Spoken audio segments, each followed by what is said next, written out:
FloresFacets. Nico groaned in frustration and banged his head on the desk. There were piles of discarded notes around him. Why was this so hard? Okay, so change of medium didn't help. Felix relented. Nico could hear his creativity was getting frustrated as well, though he was trying to stay positive for his sake. All it did was desecrate some poor tree's memory, Alejo pointed out in dismay. I'll recycle the paper, Nico sighed. What to do? It's cramped in here, and too dark, Alejo complained, trying in vain to get comfortable on the windowsill, since there was literally nowhere else for him to sit. He had a point. The window didn't exactly let in a lot of light, and the light bulb wasn't helping that much. That's it! A change of scenery! Brilliant idea! Felix grinned at his opposite/partner in crime. I don't know about brilliant, but it's okay, the darker facet agreed. Nico nodded. Maybe he could go to the mall. Who knows, the people passing by might yield inspiration, Felix pointed out eagerly.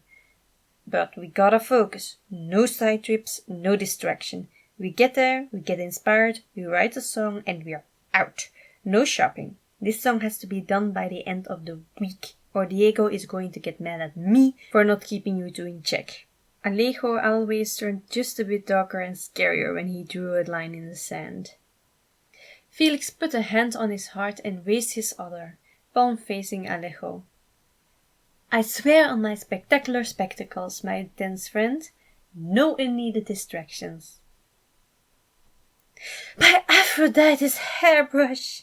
Felix exclaimed, his star-shaped frames shifting to hearts. No!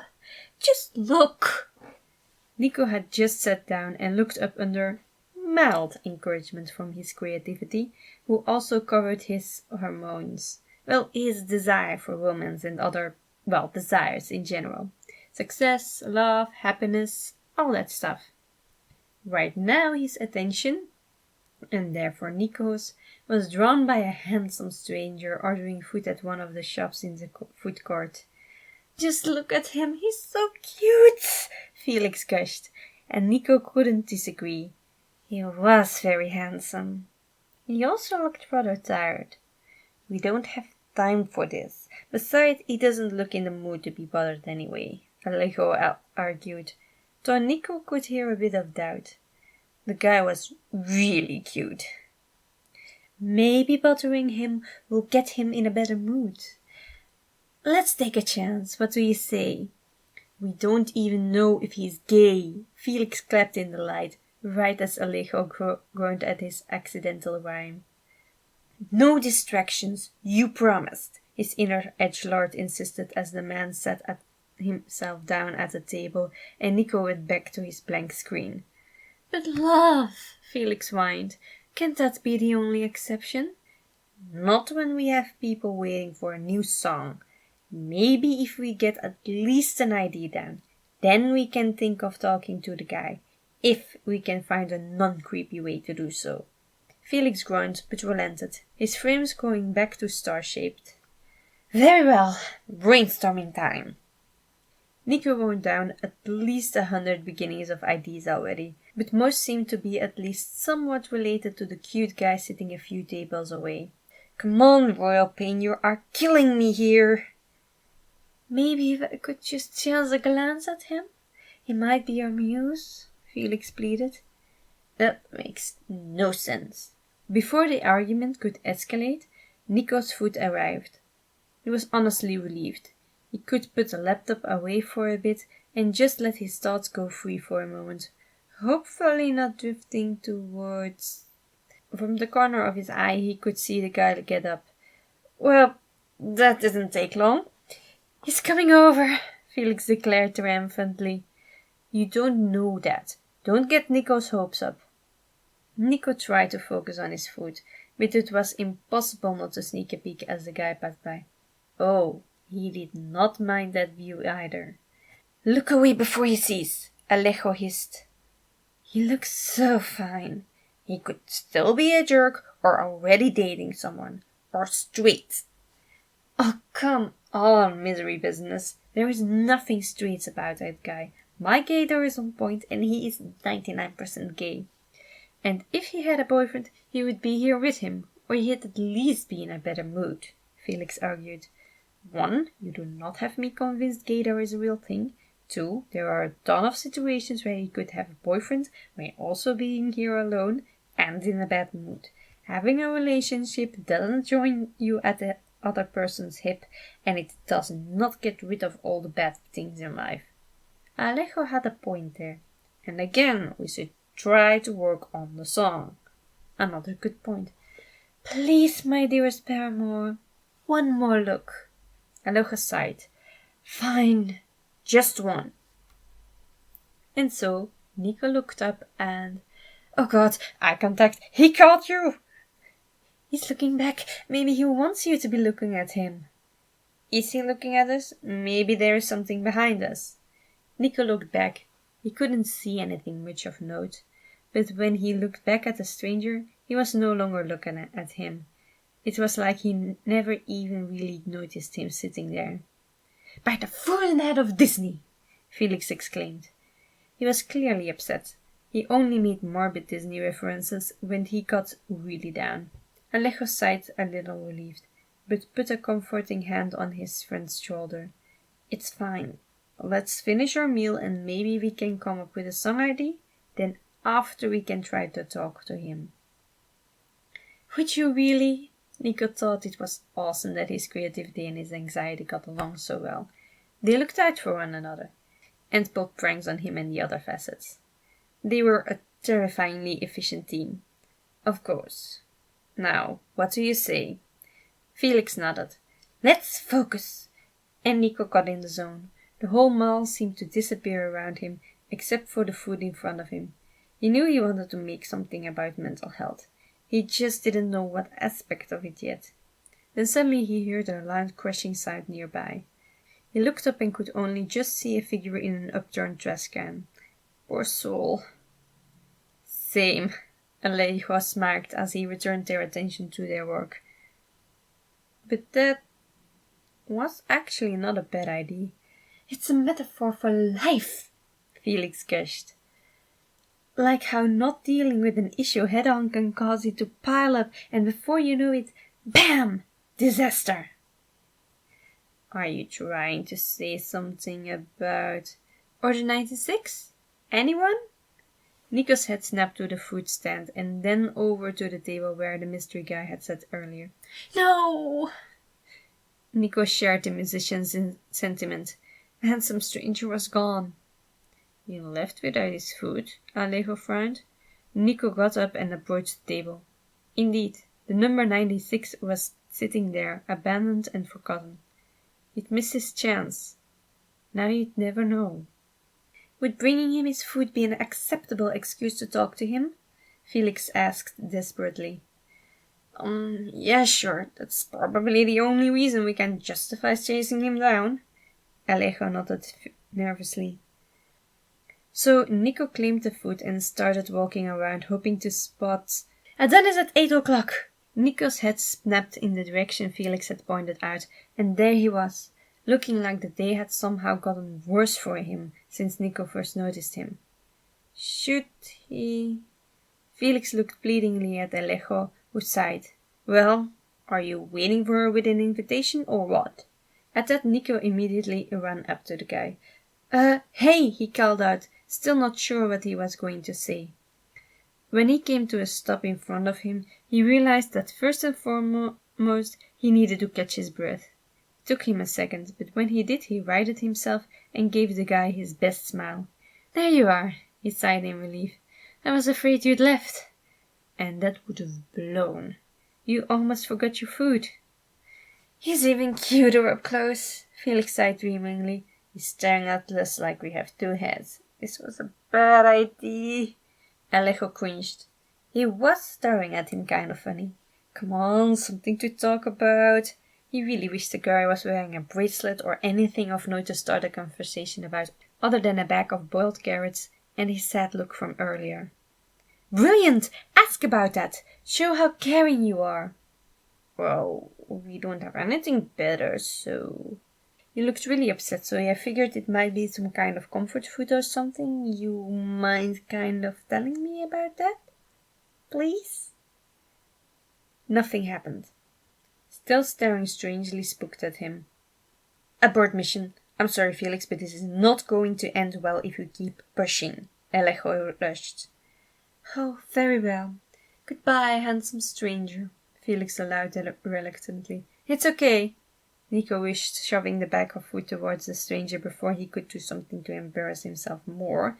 It's probably a bit too nosy for me to ask anyway. Yeah, the stranger replied. God, why did even his voice have to sound so pleasant? And that while he was clearly 100% uncomfortable talking to him. Super nosy! What's wrong with you, man? Nico would take offense, but he could see that the stranger was desperate to get out of the situation as fast as possible. We made him feel worse. Alejo sighed guiltily. We didn't mean to, Felix argued. Does the intention matter? Look at him. Yeah, sorry about that. Have a good night. And so Nico turned around and walked away, a little disappointed. Neither Alejo nor Felix had much to say now, just allowing Nico to feel for a minute.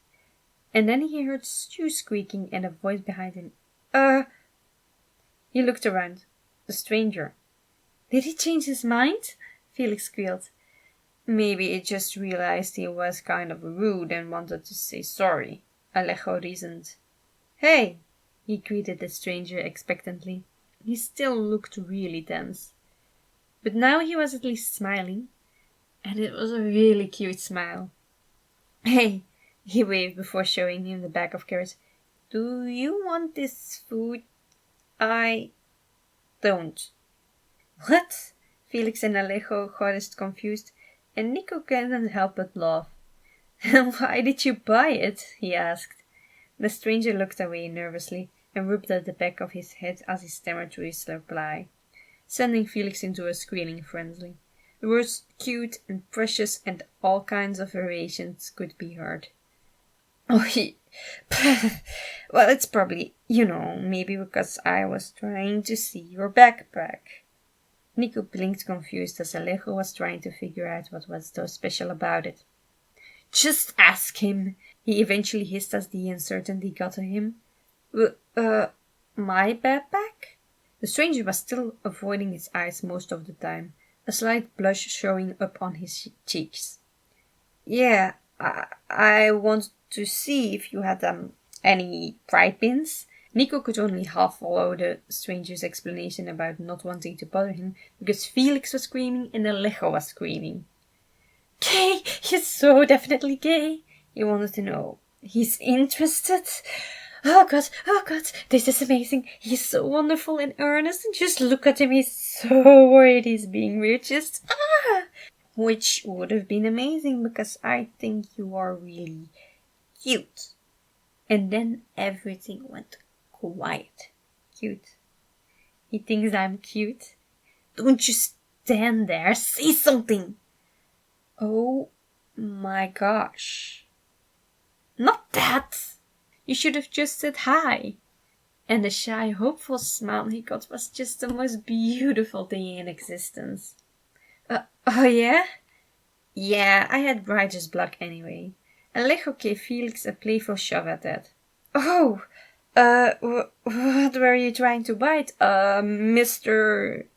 Shut up! Stop being adorable! My heart cannot take it! Felix gushed.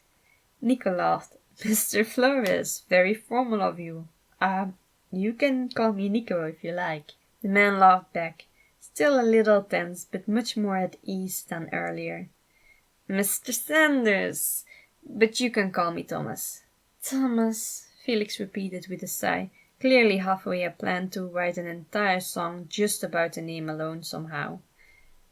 To answer your question, I was attempting to write a song, he explained as he led them both to the nearest table.